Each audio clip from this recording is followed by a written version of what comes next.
তালাক দিয়ে এসে এরপরে চোখের পানি ফেলে, এসে বলে হুজুর দিয়ে ফেলেছি এখন কি করব। আপনি যদি 3টা তালাক দিয়ে শেষ করে থাকেন তাহলে সেক্ষেত্রে আপনার স্ত্রীর সাথে আপনার সংসার করার সুযোগ যদি নষ্ট করেন, গোটা পৃথিবীর সব হুজুর একসাথে হয়ে মক্কা মদিনার ইমাম সাহেবরা যদি একসাথে হন, আপনাকে আপনার স্ত্রীর সাথে সংসার করার সুযোগ দিতে পারেন না। কারণ ব্যাপারটা হলো ছুরি মারার মতো। আমার পেটে ছুরি মেরে দিলেন, এরপর আপনি জিহ্বা কামড়াচ্ছেন, আফসুস করছেন। আফসুস আপনি করতে পারেন, আমি আর জীবিত হয়ে যাব না। দাম্পত্য সম্পর্কটা এরকম। তালাকের পর স্ত্রীকে যদি কেউ ফেরত নিতে চান, তাহলে সেক্ষেত্রে তালাকটা যদি ফেরত নেয়ার মতো তালাক দেয় তাহলে ফেরত নেওয়া যাবে।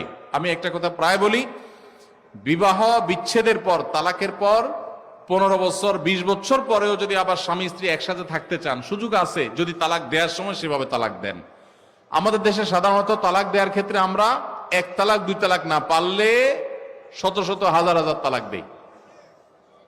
স্ত্রীকে একা না পারলে স্ত্রী 14 গোষ্ঠী সহ তালাক দেয়, আছে না নাই? এগুলা বিভ্রান্তি। যারা বিবাহ করেছেন তাদেরকে বলছি, আর যারা বিবাহ করবেন তাদেরকেও বলছি, খবরদার, দাম্পত্য জীবনে স্বামী স্ত্রীর মধ্যে যত বোঝাপড়ার গরমিল হোক, যত গন্ডগোল ফাসাদ হোক, কখনো রাগ উঠলো আর তালাক ঝেড়ে দিলেন, এই কাজটা কখনো করবেন না। আমি আমার এক উস্তাদ খুলনা দারুল উলুমের, ওনার কথা প্রায় বিভিন্ন জায়গায় বলি। হুজুরের কাছে তালাকের মাসআলা নিতে আসলে মাসআলার উত্তর দেওয়ার আগে ওনার গদির নিচে যে বেত থাকতো, ওই বেত দিয়ে আগে 1 দফা পিটাই নিতেন। সে কোনো অফিসার, সে কোনো ব্যবসা প্রতিষ্ঠানের মালিক, এসব দেখা দেখি নাই।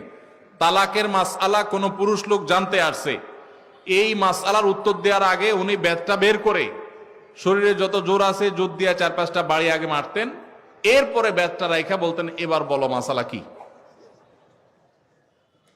কারণ চুন থেকে নুন খসলেই তালাক। তালাক কি মায়ের হাতের মোয়া? মনে চাইলো তালাক দিয়ে দিলেন। একটা সম্পর্ক থাকা না থাকার ব্যাপার। এখানে পুরুষরা যেরকম আছে, অনেক মেয়েরাও আছে, কিছু হলেই বাবার বাড়ি দৌড় দিবে, হইতে না হইতে বলে না তোমার সংসার আর করবো না, আবার বেহায়ের মতো সেই সংসার ঠিকই করে।